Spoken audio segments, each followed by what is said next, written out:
In just moments, police will be giving an update on a mass shooting at a Michigan church where hundreds of worshipers were inside. Authorities say the shooter in that shooting used an assault rifle, killing 2 people and wounding at least 8 others. And you see that dark smoke coming from that church.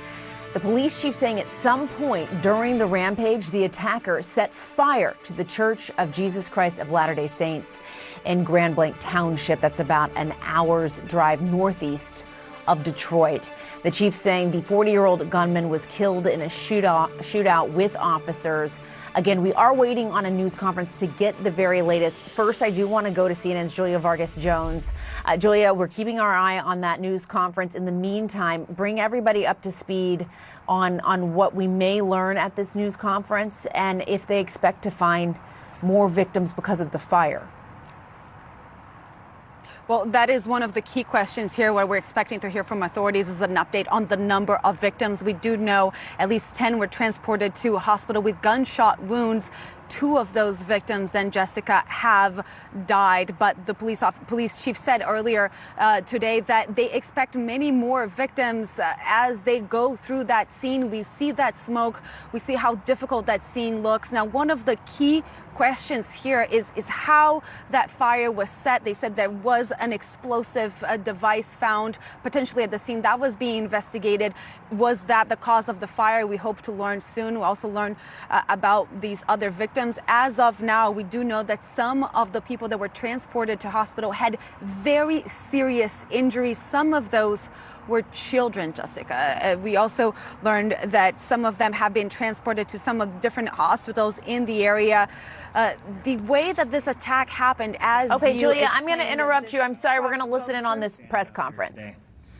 I got with me on stage U.S. Attorney Jerome Gorgon, Acting Special Agent in charge of the FBI, Ruben Gleeman, Special Agent in charge of the ATF, James Deere, Grand Blanc Township Supervisor Scott Bennett, Grand Blanc Township Fire Chief Gent, Genesee County Sheriff's Department Sheriff Chris Swanson, and MSP Michigan State Police Captain Greg Marenko.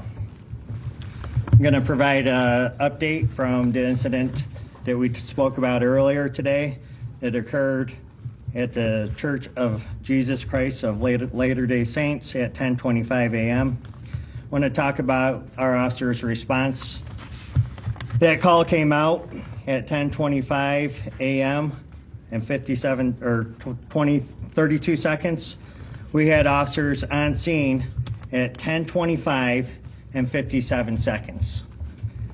The suspect, again, we're in the preliminary stages right now, was neutralized at 10:33:44 in the parking lot of that church. That suspect is a 40-year-old male from the city of Burton, who we identified as Thomas Jacob Sanford. That's Thomas Jacob Sanford, S-A-N-F-O-R-D.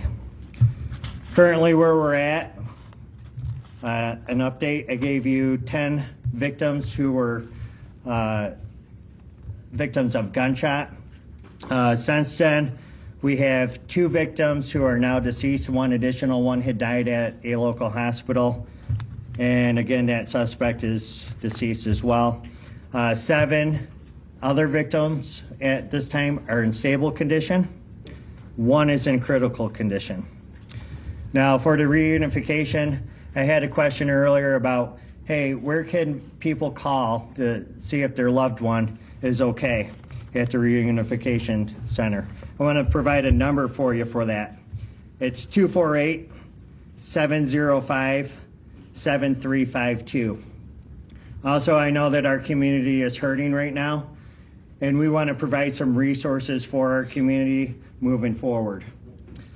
At the Genesis Athletic Club in Grand Blanc for Monday and Tuesday from 8 a.m. to 8 p.m., we will have services for the community. From Wednesday to Friday, those services will be available to our community at the Grand Blanc Senior Center. That's all I have for now. I will give you another update, another press conference at 8 p.m. Thank you.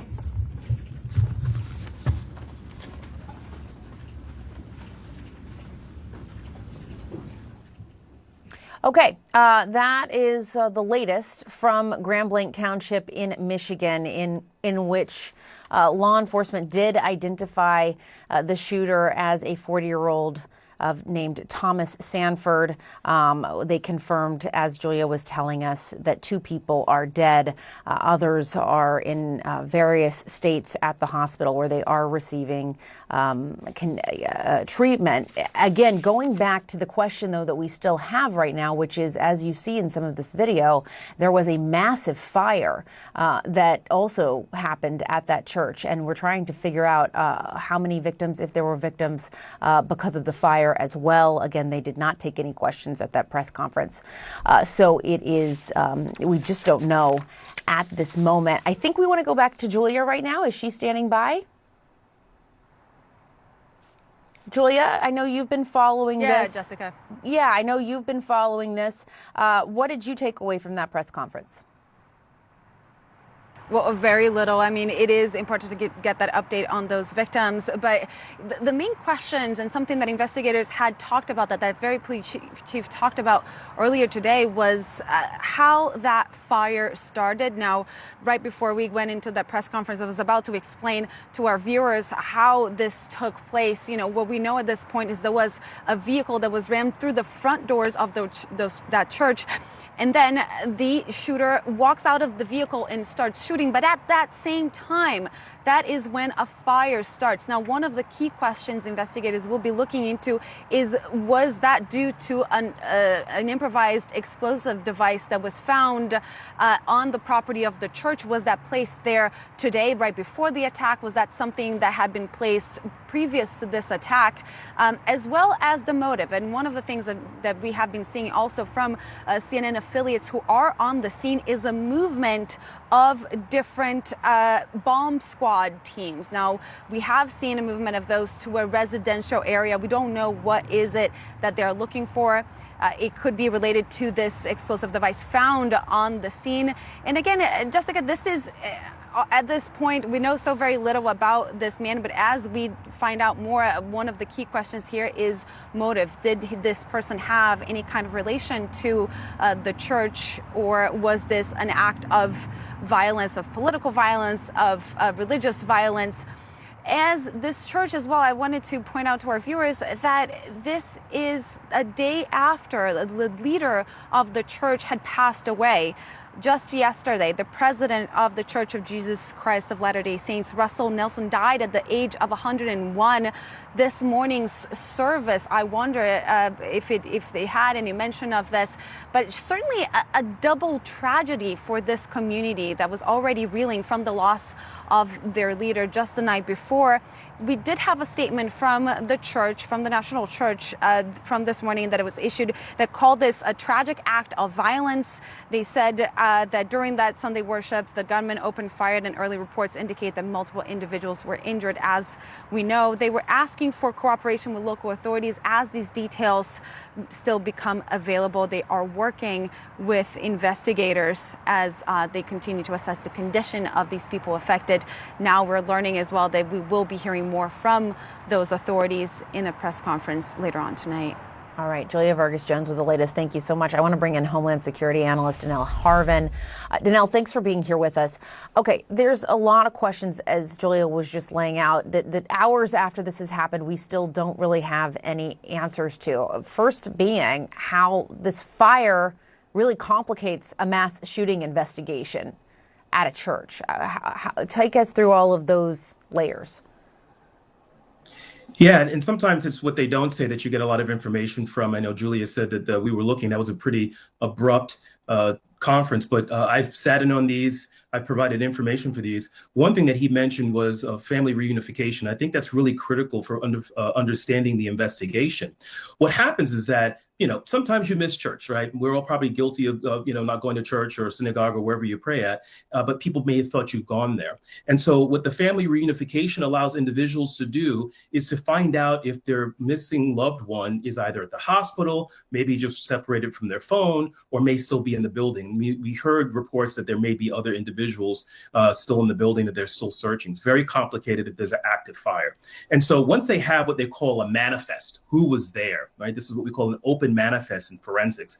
They can start trying to track down where people are. And I think that's really important, because once the shooting starts, once the fire starts, people aren't going to pick up their phone. They become separated from their personal effects. They become separated from their phones, and they may have made it out safely, but have no way to contact people. And that's where the reunification comes into play. Yeah, and your heart just aches for families and friends who are waiting to get information, trying to track down their loved ones. It is a true nightmare scenario. And it just, again, here we are on a Sunday in America, and another church has been attacked by a shooter. It is just a place where people go for peace and they go to worship, and they were not safe there.